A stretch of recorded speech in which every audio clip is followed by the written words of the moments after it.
Assalamualaikum warahmatullahi wabarakatuh. Waalaikumsalam warahmatullahi wabarakatuh. Saya Desyifa Pojia dari Prodi Komunikasi Penyiaran Islam. Saya di sini akan membawakan dakwah yaitu pentingnya belajar sejak kecil. Alhamdulillahirobbilalamin wa bihi nasta'in wa ala umuri dunya waddin wassalatu wassalamu ala asrofil anbiya'i wal mursalin wa ala alihi wa sahbihi ajmain. Rabbi shrah li sadri wa yassir li amri wahlul 'uqdatam min lisani yafqahu qawli. Amma ba'du.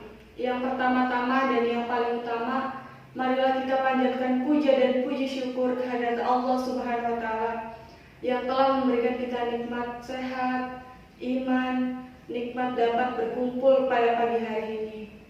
Salawat serta salam tetap tercurah limpahkan kepada junjungan kita Nabi besar Muhammad SAW, karena kelak di akhirat nanti semoga kita bisa mendapatkan syafaat dari beliau.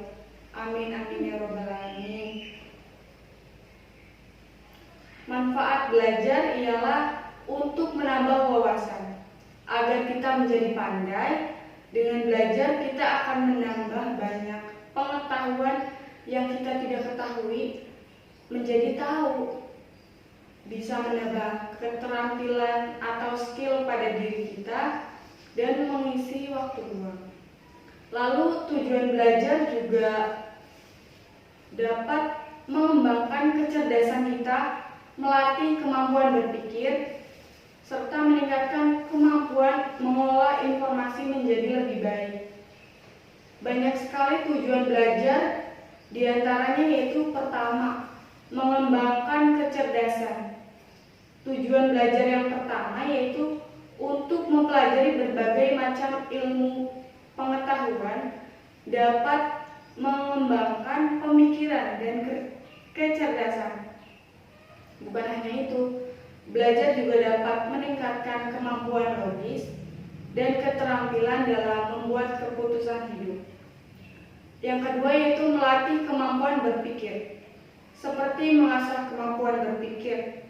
Contohnya saat melakukan penelitian ilmiah, setiap orang didorong untuk merancang strategi pengumpulan data, melakukan analisis, sehingga menarik kesimpulan dari hasil penelitian yang dilakukan. Kegiatan itu dapat membentuk kebiasaan yang sangat penting dari pemikiran logis, generalis, dan pembuktian.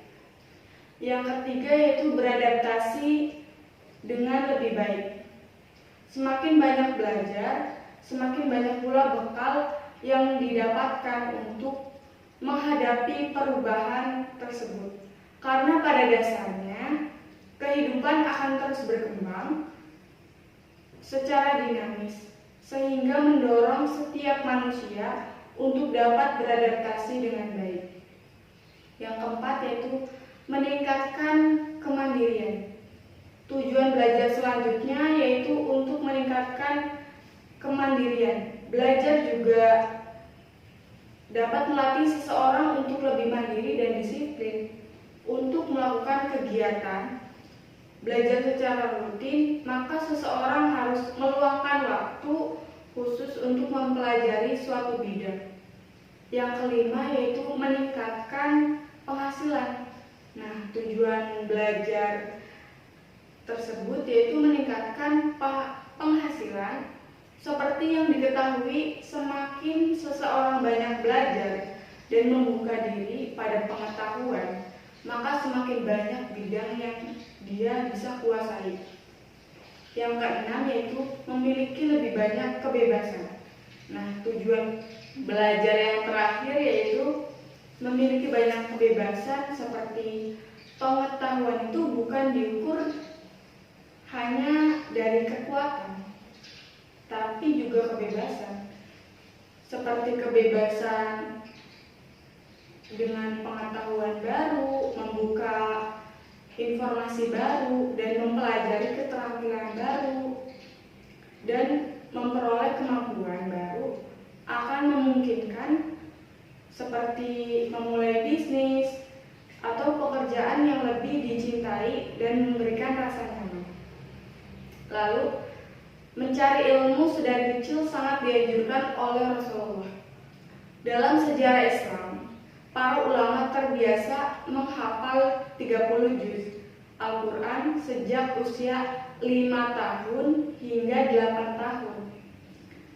Al-Imam Asy-Syafi'i bahkan telah menghafal kitab tebal karya Imam Malik Al-Muwatta ketika berusia 15 tahun.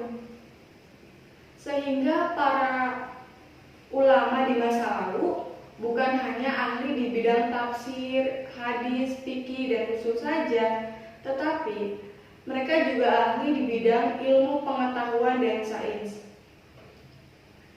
Memang belajar di waktu kecil itu bagai mengukir di atas batu. Jadi ungkapan itu memang benar dan sudah dibuktikan oleh para sejarah dan data.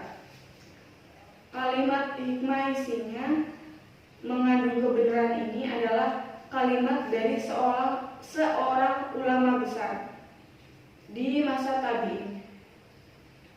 Di dalam kitab Jami' al-Bayanil Ilmi wa Faidilihi karya Ibnu Adil jilid 1 halaman 357 disebutkan bahwa kalimat ini adalah perkataan Al-Hasan Al-Bahri, yaitu dari Ma'bad dari Al-Hasan Al-Basri.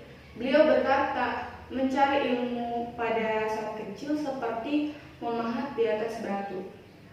Hasan Al-Basri nama lengkapnya yaitu Abu Said Al-Hasan bin Abil Hasan Yasar. Sebenarnya beliau tidak termasuk sahabat Nabi, namun berada pada level tabi'in karena beliau tidak pernah bertemu langsung dengan Rasulullah, namun beliau termasuk senior dalam kalangan tabi'in. Sekian ceramah dari saya, mohon maaf bila banyak kekurangan. Kesempurnaan hanya milik Allah. Wabillahi taufiq wal hidayah. Wassalamualaikum warahmatullahi wabarakatuh. Waalaikumsalam warahmatullahi wabarakatuh.